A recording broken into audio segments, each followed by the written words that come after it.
எரேமியா 35ஆம் அதிகாரம் எடுத்துக்கொள்வோம். எரேமியா 35ஆம் அதிகாரம் முதல் 11 வசனங்களை நம்ம சேர்ந்து வாசிச்சிருவோம். இங்கே ஒரு சம்பவத்தை பார்க்குறோம். அந்த சம்பவத்தின் மூலமாக தன்னுடைய ஜனத்துக்கு ஆண்டவர் ஒரு பாடத்தை கற்றுக் கொடுக்குறாங்க. எரேமியா 35ஆம் அதிகாரம் முதல் 11 வசனங்கள். யோசியாவின் குமாரனாகிய யோயாக்கீம் என்னும் யூதா ராஜாவின் நாட்களில் எரேமியாவுக்கு கர்த்தரால் உண்டான வார்த்தை. நீ ரேகாபியருடைய வீட்டுக்கு போய் அவர்களோடே பேசி அவர்களை கர்த்தருடைய ஆலயத்தின் அறைகளில் ஒன்றிலே அழைத்து வந்து அவர்களுக்கு திராட்சரசம் குடிக்க கொடு என்றார். அப்பொழுது நான் அபசனியாவின் குமாரனாகிய எரேமியாவுக்கு மகனான எசினியாவையும் அவனுடைய சகோதரரையும் அவனுடைய குமாரர் எல்லாரையும் ரேகாபியருடைய குடும்பத்தார் அனைவரையும் அழைத்து கர்த்தருடைய ஆலயத்திலே பிரபுக்களுடைய அறையின் அருகேயும் வாசலை காக்கிற சல்லூமின் குமாரனாகிய மாசேயாவினுடைய அறையின் மேலும் உள்ள இத்தலியாவின் குமாரனும் தேவனுடைய மனுஷனுமாகிய ஆனான் என்னும் புத்திரருடைய அறையிலே அவர்களை கூட்டிக் கொண்டு வந்து திராட்சை ரசத்தினால் நிரப்பப்பட்ட குடங்களையும் கிண்ணங்களையும் ரேகாபியருடைய குடும்பத்தை சேர்ந்த புத்திரரின் முன்னே வைத்து அவர்களை நோக்கி திராட்சரசம் குடியுங்கள் என்றேன். அதற்கு அவர்கள், நாங்கள் திராட்சரசம் குடிக்கிறதில்லை, ஏனென்றால் ரேகாபின் குமாரனாகிய எங்களுடைய தகப்பன் யோனதாப் நீங்கள் பரதேசிகளாய் தங்குகிற தேசத்தில் நீடித்திருக்கும்படிக்கு நீங்களும் உங்கள் பிள்ளைகளும் என்றென்றைக்கும் திராட்சரசம் குடியாமலும் வீட்டை கட்டாமலும் விதையை விதையாமலும் திராட்சை தோட்டத்தை நாட்டாமலும் அதை கையாளாமலும் உங்களுடைய எல்லா நாட்களிலும் கூடாரங்களிலே குடியிருப்பீர்களாக என்று எங்களுக்கு கட்டளையிட்டார். அப்படியே எங்களுடைய எல்லா நாட்களிலும் நாங்களும் எங்கள் ஸ்திரீகளும் எங்கள் குமாரரும் எங்கள் குமாரத்திகளும் திராட்சை பழம் குடியாமலும் நாங்கள் குடியிருக்க வீடுகளை கட்டாமலும் ரேகாபின் குமாரனாகிய எங்களுடைய தகப்பன் யோனதாபின் சத்தத்துக்கு கீழ்ப்படிந்திருக்கிறோம். எங்களுக்கு திராட்சை தோட்டமும் வயலும் விதைப்பாடும் இல்லை. நாங்கள் கூடாரங்களில் குடியிருந்து எங்கள் தகப்பனாகிய யோனதாப் எங்களுக்கு கட்டளையிட்டபடியெல்லாம் கீழ்ப்படிந்து செய்து வந்தோம். ஆனாலும் பாபிலோன் ராஜாவாகிய நேபுகாத் நேச்சார் இந்த தேசத்தில் வந்தபோது நாம் கல்தேயருடைய இராணுவத்துக்கும் சீரியருடைய இராணுவத்துக்கும் தப்பும்படி எருசலேமுக்கு போவோம் வாருங்கள் என்று சொன்னோம். அப்படியே எருசலேமில் தங்கி இருக்கிறோம் என்றார்கள். இந்த பகுதியில் இஸ்ரவேல் ஜனங்களுக்கு, தேவ ஜனங்களுக்கு கீழ்ப்படிதலை குறித்து ஒரு பாடத்தை கற்றுக் கொடுப்பதற்காக ஆண்டவர் ரேகாபியர் அப்படிங்கிற ஒரு குடும்பத்தாரை சாட்சியாய் ஆண்டவர் வைக்கிறார். பாருங்க, இந்த ரேகாபியர் யாருன்னாங்க, மோசேவுடைய மாமா, அதாவது மோசேவுடைய மனைவியுடைய குடும்பம். மனைவியுடைய அப்பா பேர் எத்திரோ. நம்ம ஒரு 2 வசனம் வாசிப்போம், அதை கொஞ்சம் பின்னணி மட்டும் பார்த்துருவோம். 1 நாளாகமம் 2ஆம் அதிகாரம் 55வது வசனம்.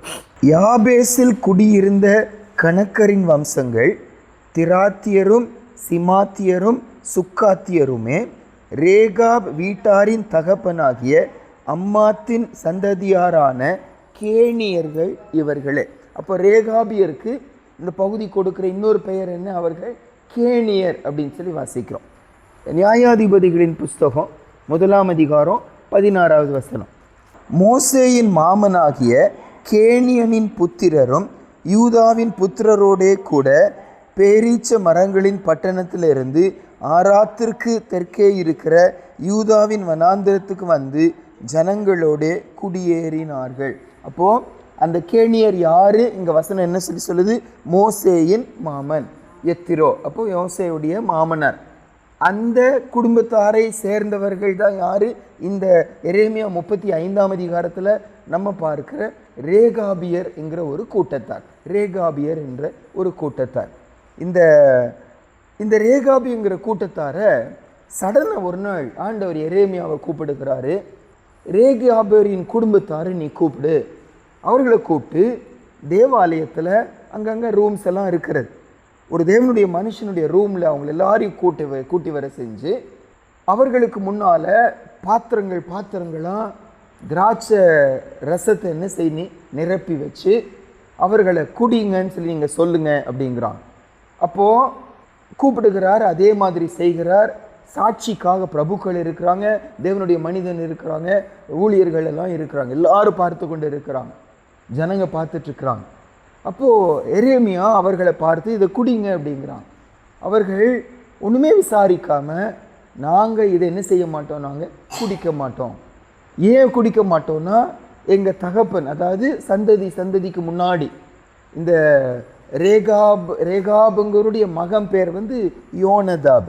அந்த யோனதாப் எங்களுக்கு கட்டளையிட்டு இருக்கிறார், நாங்கள் என்ன செய்யக்கூடாது, திராட்சை ரசம் திராட்சை பழம் சம்பந்தப்பட்ட எதையும் நாங்கள் என்ன செய்யக்கூடாது, தொடக்கூடாது, குடிக்கக்கூடாது. அதே மாதிரி கூட சொல்லுகிறாங்க, நாங்கள் வீடு கட்டக்கூடாது, நாங்கள் வயல்களை நாட்டக்கூடாது, நாங்கள் பரதேசிகளை போல நாங்கள் டென்ட்டில் தான், கூடாரத்தில் தான் என்ன செய்யணும், நாங்கள் தங்கணும். இதுவரைக்கும் நாங்கள் அதை என்ன செய்கிறோம், கடைபிடித்து கொண்டு வந்திருக்கிறோம். ஆகையால் நீங்கள் வைக்கிற இந்த திராட்சை ரசத்தை நாங்கள் என்ன செய்ய மாட்டோம், குடிக்க மாட்டோம்னு சொல்லி சொல்லுகிறாங்க.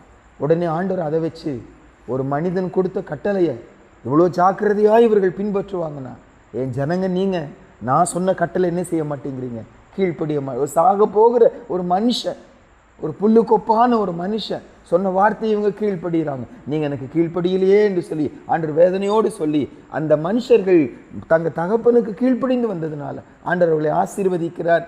உங்கள் சந்ததியிலிருந்து இறுதி வரைக்கும் என் சமூகத்தில் நிற்கிறவங்க இல்லாமல் போக மாட்டாங்க என்று சொல்லி சொல்லுகிறாங்க. அப்போது இவர்கள் அந்த மீதியானியருங்கிற கூட்டத்திலிருந்து வந்தவர்கள் இவர்கள். நம்ம மோசே மீதியானியர் நடுவில் தான் போய் தங்கினாங்க.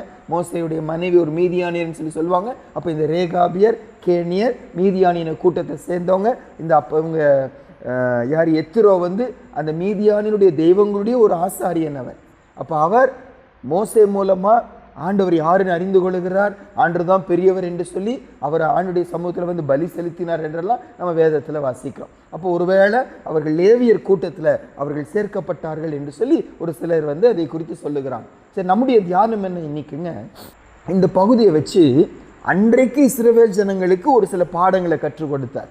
இன்னைக்கு எனக்கு உங்களுக்கு இந்த பகுதியை வச்சு ஆண்டு என்ன கற்றுக் கொடுக்கிறார் என்று பார்க்கும்போது, முதல் காரியமாக நான் அதை யோசிக்கும்போது என் மனதில் ஒரு சிந்தை என்னன்னா, ஆண்டவர் தன்னுடைய ஜனங்களை உணர்வுக்குள்ளாக கொண்டு வருவதற்கு ஆண்டவர் எதையோ யாரையும் என்ன செய்ய முடியும், பயன்படுத்த முடியும். தன்னுடைய ஜனங்களை மனம் திரும்ப வைப்பதற்காக, தன்னுடைய ஜனங்களுடைய குறைகளை உணர வைப்பதற்காக. இவர்கள் யூதர்கள் அல்ல, இவர்கள் தேவ ஜனம் அல்ல, இவர்கள் மீதியானியர், இவர்கள் கர்த்தருக்கு பிரியமில்லாத ஒரு கூட்டம், ஆண்டுடைய ஜனத்துக்கு விரோதமான ஒரு கூட்டம். ஆனால் அந்த கூட்டத்தில் இருக்கிற ஒரு குடும்பத்தை பிரித்தெடுத்து ஆண்டு தன்னுடைய ஜனத்துக்கு உணர்வை கொடுக்கிற ஒரு தேவன் என்று சொல்லி பைபிளில் ஒரு அழகான ஒரு எக்ஸாம்பிள் பிலேயாம் என்ற ஒரு தேவனுடைய மனுஷன் இருக்கிறார். இந்த பிலேயாமுடைய மேன்மை என்னன்னாங்க, எல்லாருக்கும் அவரை குறித்து தெரிஞ்சது என்ன, இவர் ஒரு தேவனுடைய மனுஷன், இவர் ஆசீர்வதிச்சா ஆசீர்வதிக்கப்படுவாங்க, இவர் சபிச்சா சபிக்கப்படுவாங்க. அந்த சாட்சி இவருடைய சாட்சி. ஆனால் இந்த மனுஷன், இந்த தேவனுடைய மனுஷன் காசு மேலே ஆசைப்பட்டு தேவ சித்தத்துக்கு விரோதமாக நடக்கிறாங்க. தேவ சித்தத்துக்கு விரோதமாக காசு மேலே ஆசைப்பட்டு இவர் நடக்கும்போது ஆண்டவர் இவரை உணர்த்துவதற்கு இன்னொரு பெரிய தேவனுடைய மனுஷனை பயன்படுத்தலை. சாதாரணமாக அப்படி தான் இருக்கும். ஒரு நல்ல வளர்ந்தவர்களை உணர்த்துவதற்கு வளர்ந்தவர்கள் தான் வரணும்னு தான் நம்ம நினைப்போம். ஆனால் ஆண்டவரோ இந்த தேவனுடைய மனுஷனை உணர்த்துவதற்கு ஒரு வளர்ந்த தீர்க்கதரிசியை பயன்படுத்தலை, இன்னொரு விசுவாசியை பயன்படுத்தலை. அதுக்கு பதிலாக எதை பயன்படுத்தினார், ஒரு கழுதையை பயன்படுத்தினார். வசனம் சொல்லு கழுத மூலமாக, கழுத வாயை திறக்கிறாரு, கழுத பேசுகிறது. இந்த சகோதரன் என்ன செய்கிறார், உணர்வடைகிறார் என்று சொல்லி வேதத்தில் வாசிக்கிறோம். நம்ம 2 பேதுரு 2ஆம் அதிகாரம், அது புதிய ஏற்பாட்டில் அதை ஆண்டு சுட்டி காட்டுவார். 2 பேதுரு 2ஆம் அதிகாரம் 15-16, 2 பீட்டர் சாப்டர் 2 15-16 வாசிப்போம். செம்மையான வழியை விட்டு தப்பி நடந்து பேயோரின் குமாரனாகிய பிலேயாமின் வழியை பின்பற்றி போனவர்கள் அவன் அநீதத்தின் கூலியை விரும்பி தன்னுடைய அக்கிரமத்து நிமித்தம் கடிந்து கொள்ளப்பட்டான். பேசாத மிருகம் மனுஷர் பேச்சை பேசி தீர்க்கதரிசியினுடைய மதிகேட்டை தடுத்தது. இவனுடைய மதிகேட்டு, செம்மையான வழியை விட்டு அந்த பக்கம் இந்த பக்கம் போறாரு, இவரை உணர்த்துவதற்கு ஆண்டவர் வேற மனிதனை பயன்படுத்தல, இன்னொரு விசுவாசியை பயன்படுத்தல, இன்னொரு ஊழியனை பயன்படுத்தல, ஒரு தீர்க்கதரிசியை பயன்படுத்தல, ஒரு பேசாத மிருகமாகிய ஒரு கழுதியை கர்த்தர் என்ன செய்தார்? பயன்படுத்தி. நம்ம அற்பமா நினைக்கிற ஒரு மிருகத்தை கொண்டு இந்த மனுஷன், தேவனுடைய மனுஷனை ஆண்டவர் உணர்வடைய செய்தார். ஆனால் அவர் உணர்வடைகிற அவருடைய முடிவு மோசமாய் போனதை பைபிளில் வாசிக்கிறோம். சரி, இன்னொரு சம்பவம் நீதிமொழிகள் 6ஆம் அதிகாரம். நம்ம அற்பமாய் நினைக்கிற ஒரு இன்செக்டை கொண்டு, ஒரு ஜந்துவை கொண்டு ஆண்டவர் தேவ ஜனத்துக்கு உணர்வடைய வைக்கிறார். நீதிமொழிகள் 6ஆம் அதிகாரம் 6, 7, 8 வாசிப்போங்க. சோம்பேறியே, நீ எறும்பினிடத்தில் போய் அதன் வழிகளை பார்த்து ஞானத்தை கற்றுக்கொள். அதற்கு பிரபுவும் தலைவனும் அதிகாரியும் இல்லாதிருந்தும் கோடை காலத்தில் தனக்கு ஆகாரத்தை சம்பாதித்து அறுப்பு காலத்தில் தனக்கு தானியத்தை சேர்த்து வைக்கும். தேவ ஜனங்களை அவங்களுக்குள்ள இருக்கிற சோம்பேறித்தனத்தை உணர வைப்பதற்காக ஆண்டவர் இன்னொன்று சுறுசுறுப்பான இன்னொரு தேவ ஜனத்தை பயன்படுத்தாம அற்பமான ஒரு எறும்பை கர்த்தர் என்ன செய்கிறார்? பயன்படுத்துகிறார். பெரிய ஞானி இந்த சாலமோன் என்கிட்ட நீங்கள் கற்றுக்கொள்ளுங்க, தன்னை பார்த்து கற்றுக்கொள்ளுங்கன்னு சொல்லலை, இன்னொரு ஞானியை பார்த்து கற்றுக்கொள்ளுங்கன்னு சொல்லலை. அற்ப ஜந்துவாகிய ஒரு எறும்பு ஆண்டவர் என்ன செய்கிறார்? பயன்படுத்தி தன் ஜனத்துக்கு அந்த சுறுசுறுப்பை குறித்து, சோம்பேறித்தனம் இருக்கக்கூடாதுங்கிற சத்தியத்தை உணர்த்துவதற்காக பயன்படுத்தினார். இதில் என்ன கற்றுக்கொள்ள விரும்புகிறோம்? நாங்கள் என்ன கற்றுக்கொள்ளணும்னா, பல நேரம் நம்ம என்ன நினைக்கிறோம், என் குடும்ப சூழ்நிலை வித்தியாசமாக இருக்குது, எனக்கே வசனம் தெரியாது, நானே குறைவுள்ளவனாக இருக்கிறேன், நான் ஒரு கழுதை போல, நான் எறும்பை போல, என்னையெல்லாம் கர்த்தர் பயன்படுத்துவாரா?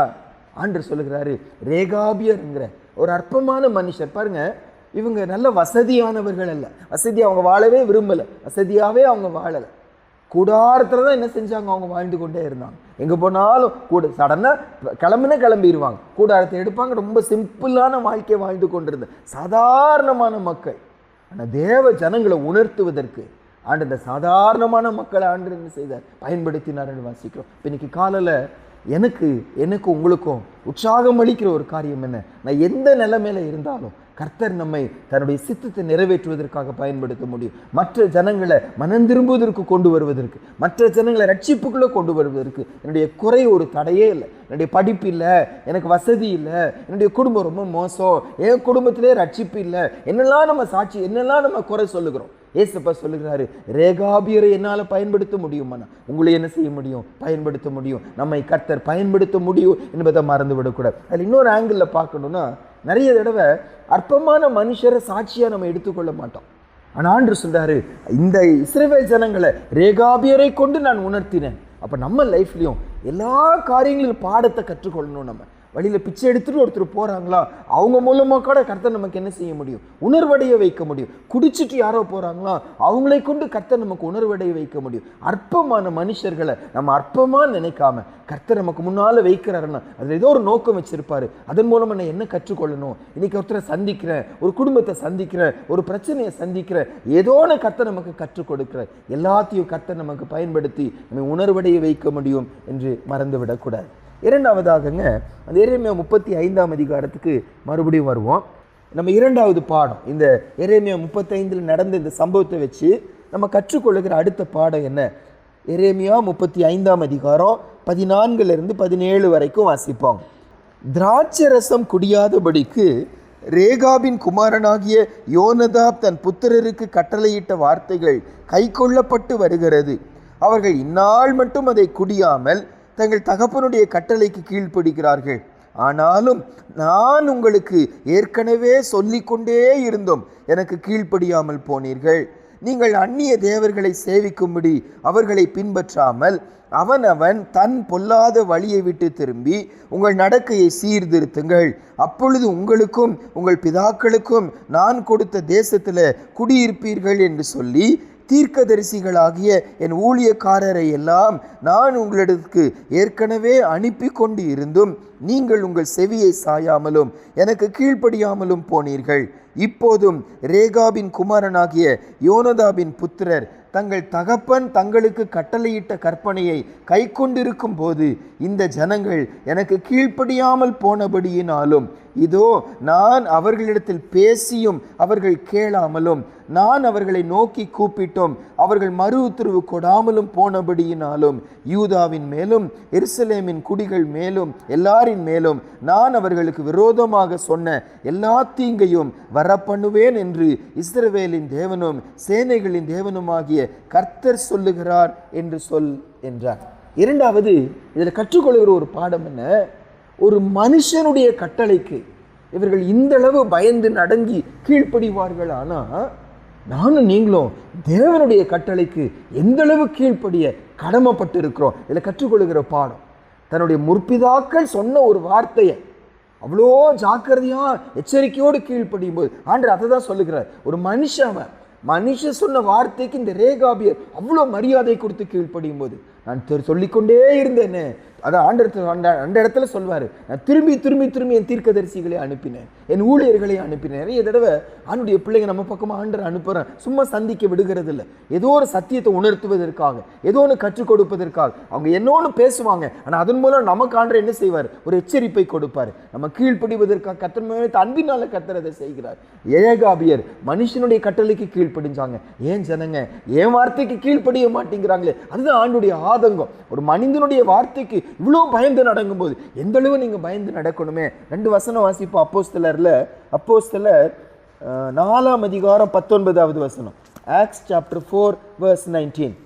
ஆண்டுடைய வார்த்தைக்கு எதிராக அப்போஸ்தலரை பேதுரு, யாக்கோபு, யோவான் எல்லாம் அந்த அன்றைக்கு இருந்த தலைவர்கள் கர்த்தருடைய வார்த்தைக்கு விரோதமாக நீங்கள் பேசக்கூடாது, சுவிசேஷம் சொல்லக்கூடாது, இயேசுவை குறித்து சொல்லக்கூடாதுன்னு சொல்லி கட்டளை போடுகிறாங்க. அப்போ அவங்க சொன்ன வார்த்தை அப்போஸ்தலர் 4ஆம் அதிகாரம் 19வது வசனம். ஆக்ட்ஸ் சாப்டர் 4:19 வாசிப்போம்.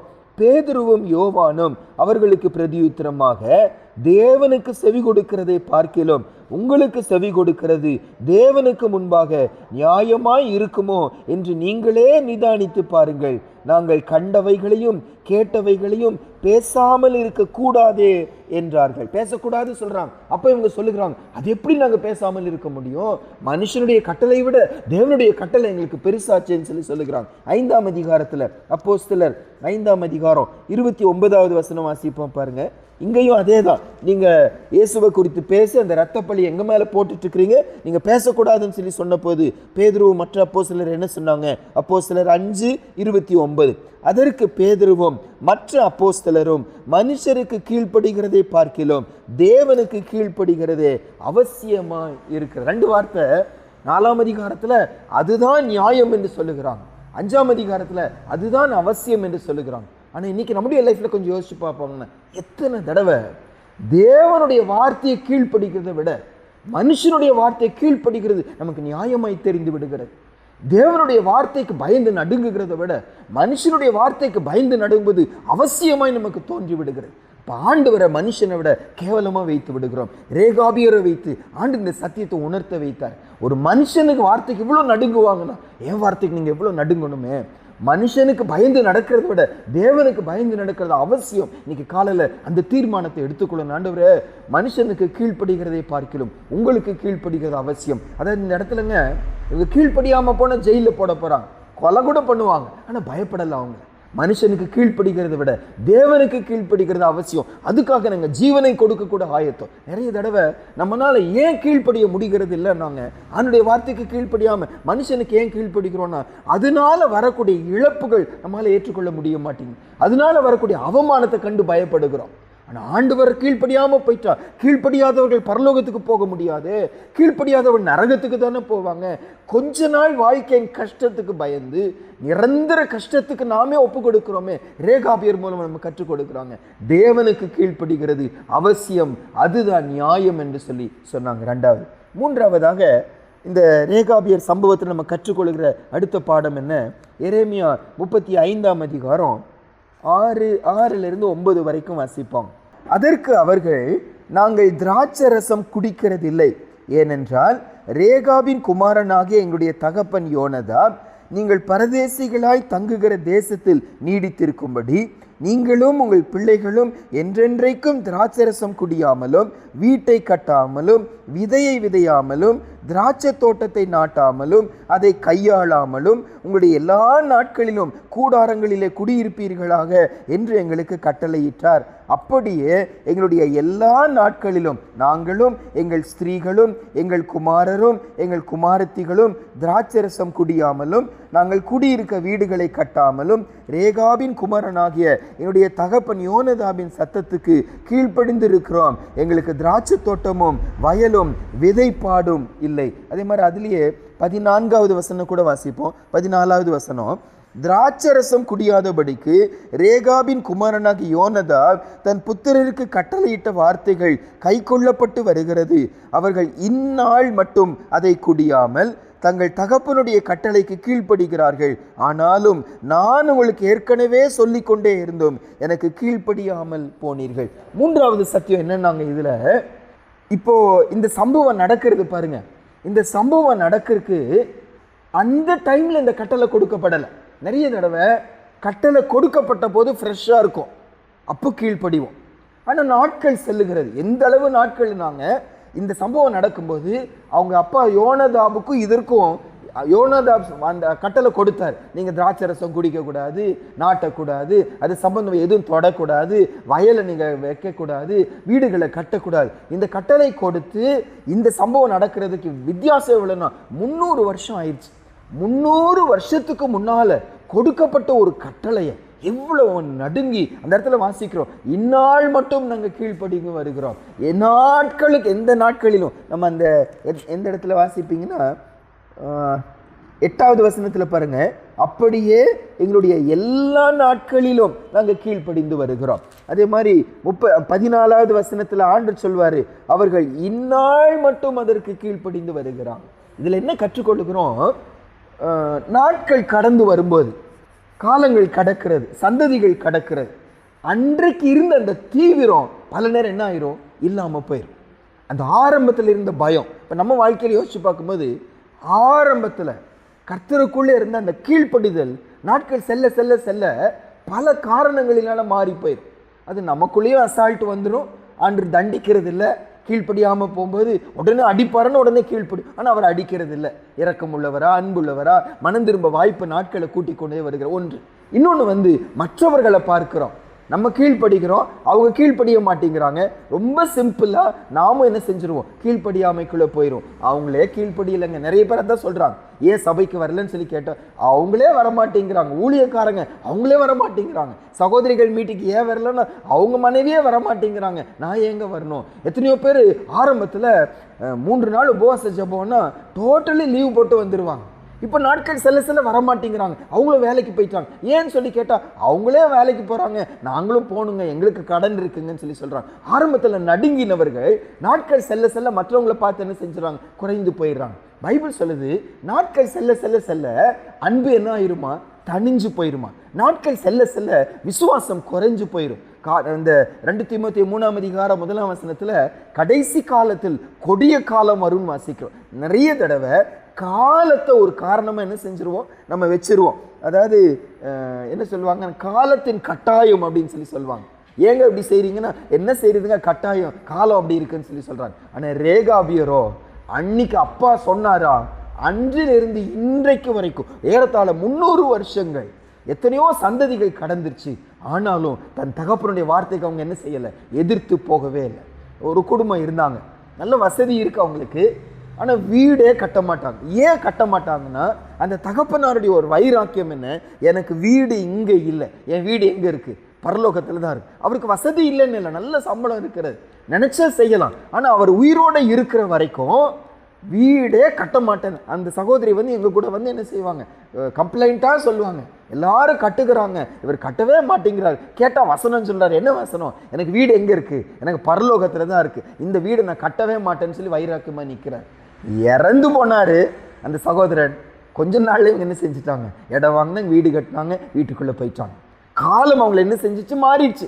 அப்பா இறந்ததுக்கு அப்புறம் அப்பாவுடைய வார்த்தை மறந்து போயிடுச்சு. ஆனால் இவர்களோ அப்பா இறந்து 300 வருஷ காலம் ஆயிடுச்சு, ஆனாலும் என்ன செய்யலை, கீழ்ப்படியாமல் இருக்கவில்லை. இன்னைக்கு நம்முடைய நிலைமை என்ன, நாட்கள் கடந்து செல்லுகிறது, காலங்கள் கடந்து செல்லுகிறது. அந்த சத்தியத்தை சொன்ன ஊழியக்காரங்க போயிட்டாங்க, நமக்கு எச்சரிப்பு கொடுக்கிற வீட்டில் இருக்க யாரோ முதியவர்கள் போயிட்டாங்க.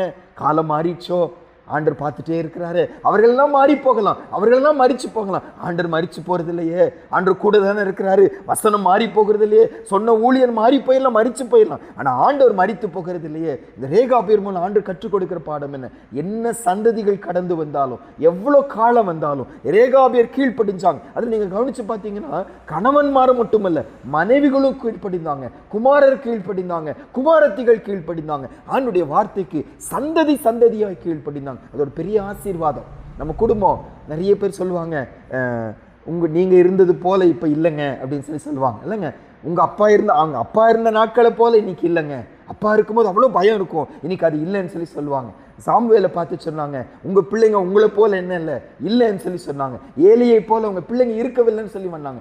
நம்முடைய வாழ்க்கையில ரேகாபியரை வச்சு கர்த்தர் சொல்லுகிறாங்க, சந்ததி சந்ததியாய் கர்த்தருக்கு கீழ்ப்படிவாங்கன்னா நம்ம குடும்பங்களிலும் சந்ததி சந்ததியாய் கர்த்தருக்கு கீழ்ப்படிய வைக்க முடியும். நம்ம இருந்த நாட்களில மட்டுமல்ல, கர்த்தருக்கு பயப்படுற பயத்தை கற்றுக் கொடுப்போமான நம்ம சபையார், நம்முடைய குடும்பத்தார் சந்ததி சந்ததியாய் கர்த்தருக்கு கீழ்ப்படித நடக்க முடியும். ரேகாபியர் மூலமா நம்ம கற்றுக்கொள்ளுகிற ஒரு பாடம். கடைசியாக அந்த எரேமியா 35ஆம் அதிகாரத்தில் 2ஆம் வசனம் வாசிப்போம் பாருங்க.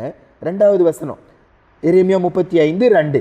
நீ ரேகாபியருடைய வீட்டுக்கு போய் அவர்களோட பேசி அவர்களை கர்த்தருடைய ஆலயத்தின் அறைகளில் ஒன்றிலே அழைத்து வந்து அவர்களுக்கு திராட்சரசம் குடிக்க கொடு என்றார். 5வது வசனம், திராட்சை ரசத்தினால் நிரப்பப்பட்ட குடங்களையும் கிண்ணங்களையும் ரேகாபியருடைய குடும்பத்தை சேர்ந்த புத்திரரின் முன்னே வைத்து அவர்களை நோக்கி திராட்சை ரசம் குடியுங்கள் என்றேன். இதுல கடைசியா நம்ம கற்றுக்கொள்கிற பாடம் என்ன இந்த பகுதியிலங்க? வாய்ப்பு இல்லாம இருக்கும்போது பாவம் செய்யாம இருக்கிறது ஈஸிங்க. எனக்கு வாய்ப்பு இல்லை, நான் பாவம் செய்கிறது இல்லை. ஆனா வாய்ப்பு இருக்கிறது. கண்ண முன்னால பாத்திரத்தை வச்சிருக்கிறாங்க, கிண்ணங்களை வச்சிருக்கிறாங்க, நிரப்பி வச்சிருக்கிறாங்க.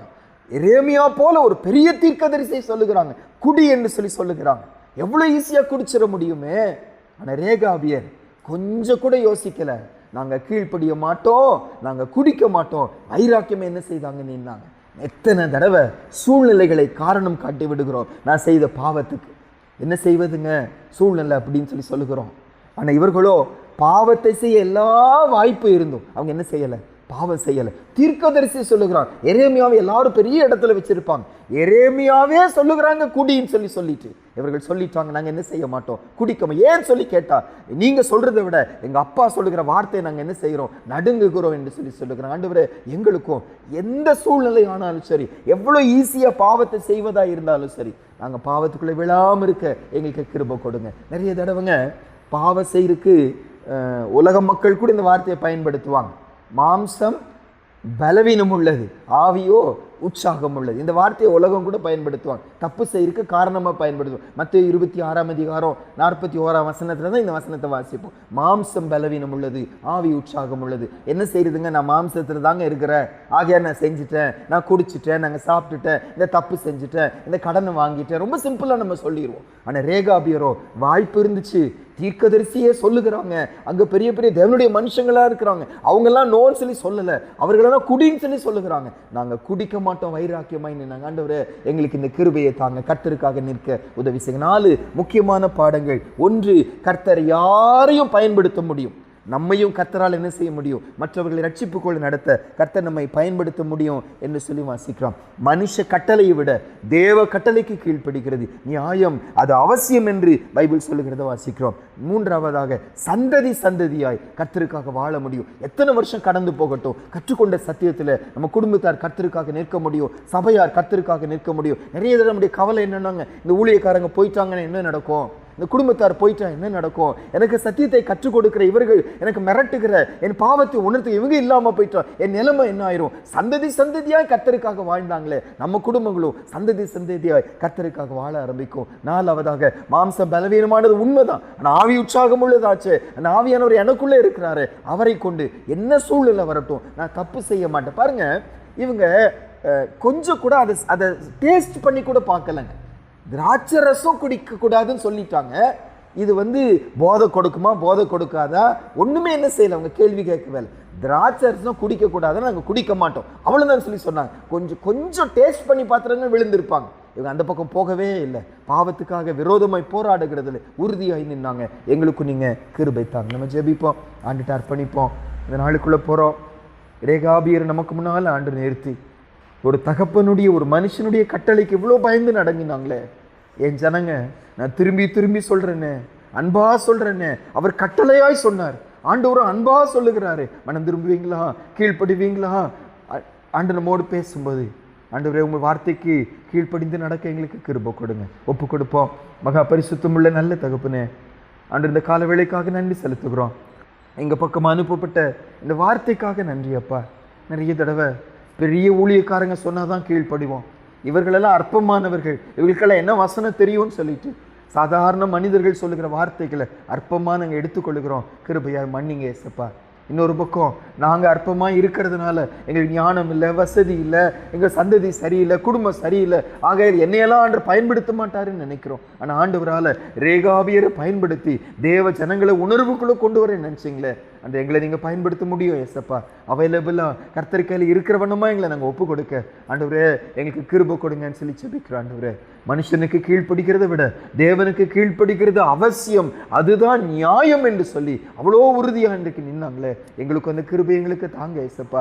மனுஷனுக்கு தான் நாங்கள் நடுங்குகிறோம், மனுஷனுக்கு பயப்படுகிறோம், மனுஷனுக்கு கீழ்ப்படுகிறதும் அவசியம் என்று நினைக்கிறோம். கிருபையாக மன்னிங்க ஏசப்பா.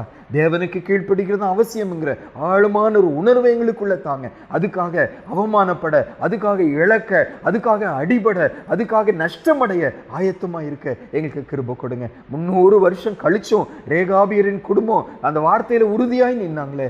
எங்க குடும்பங்கள் அப்படி இருக்க முடியும் ஏசப்பா. எங்க சபையார் அப்படி இருக்க முடியும். எங்க போனாலும், எந்த ஊருக்கு போனாலும் எங்க பிள்ளைங்க சாட்சியா இருக்க முடியும். உடைய வசனம் உறுதி உள்ளது. நீங்க கூடவே இருப்பீங்க, நீங்க பேசுவீங்க, சந்ததி சந்ததியாய் கர்த்தருக்குள்ள இருக்க முடியும். அதற்காக உமக்கு நாங்கள் நன்றி செலுத்துகிறோம். ஆண்டவரே, எங்களை இன்னைக்கு காலையில் உங்க கையில நாங்கள் அர்ப்பணிக்கிறோம். சின்ன சின்ன விஷயத்துல நாங்கள் விழுந்து போயிடுறோம் ஏசப்பா. மாம்ச பலவீனம் முழுதும் சாக்கு போக்கு சொல்லிடுறோம். ரேகாபியரோ உறுதியாய் நின்னாங்களே ஆண்டவர். அவ்வளோ வாய்ப்பு இருந்தும், தீர்க்கதரிசியே சொல்லியும், நிரப்பப்பட்ட குடங்கள் கிண்ணங்கள் இருந்தும் திரும்பி பார்க்கவே இல்லையே ஏசப்பா.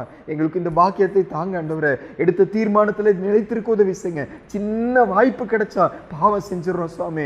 சின்ன சான்ஸ் கிடைச்சிச்சுன்னா பாவத்தில் விழுந்து விடுகிறோம். கிருபையா எங்களையும் மன்னிங்க. எல்லா சூழ்நிலையிலும் கர்த்தர் கூட இருக்கிறீங்க, கர்த்தர் பார்த்து கொண்டு இருக்கிறீங்க. இந்த பயத்தை கொடுத்து உண்மை வேதனைப்படுத்தக்கூடாதேன்னு சொல்லிட்டு பாவத்துக்கு விரோதமாக போராடுகிறதுல ரத்தம் சிந்துவதற்கும் ஆயத்தமாக இருக்கிற ஒரு கூட்டமாய் எங்களை மாற்றும்படியாக நாங்கள் ஜெபிக்கிறோம். துதி கன மகிமை உமக்கு செலுத்துகிறோம். இயேசுவின் மூலம் ஜெபிக்கிறோம் நல்ல பிதாவே, ஆமென்.